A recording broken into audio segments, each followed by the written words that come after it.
An appeals court has overturned the conviction of a former Austin, Texas police officer, Christopher Taylor. Now, according to records, back in July of 2019, the Austin police were responding to a 911 call of a man with a knife in a downtown condominium building. Now, body cam footage showed that while the police made their way up to the elevator, they were all confined in that small area. But when the elevator doors opened, that's when they saw 46-year-old Maurice Da Silva standing in front of a mirror with a knife to his own throat.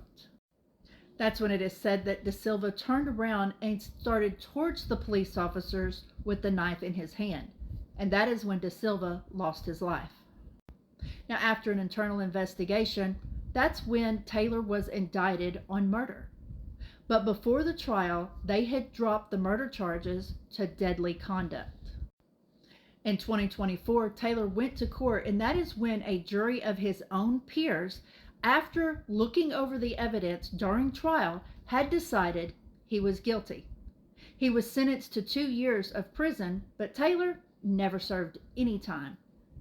He was able to stay out on bond during his appeal, and now the appeals court has overturned that conviction and also issued an acquittal. I also thought it was crazy that, Taylor was also on trial in 2020 for the shooting of 34-year-old Mike Ramos, who was unarmed and fleeing. Now, that trial ended in a mistrial. Now, it doesn't help that our legislation has also passed that, officers that are on duty can no longer be charged with deadly conduct.